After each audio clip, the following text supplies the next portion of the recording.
কি হচ্ছে? আমি আমি মানুষের মতো হয়ে গেছি।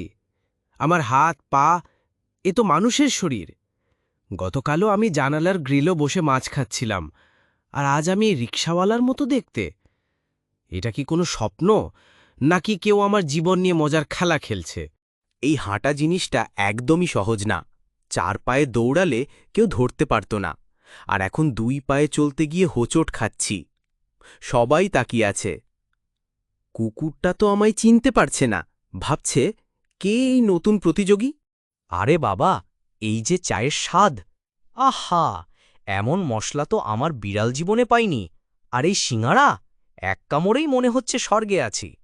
আগে জানতাম মানুষেরা শুধু খাবার লুকায়, এখন বুঝছি ওদের খাবারের একটা আলাদা ম্যাজিক আছে। এই কাপড় জিনিসটাও বেশ মজার। এই পাঞ্জাবিটা পরে নিজেকে নায়ক মনে হচ্ছে, যেন আমি কোনো বিড়াল সুপারস্টার।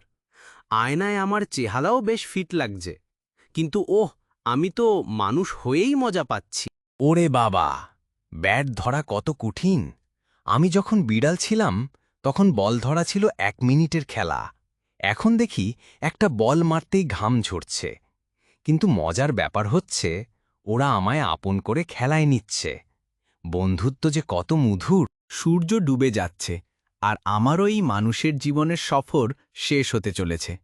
আজকের দিনটা আমাকে শিখিয়েছে, মানুষ হওয়া মানে শুধু হাত পা নয়, বরং অনুভব, বন্ধুত্ব আর ছোট ছোট মজায় ডুবে থাকা।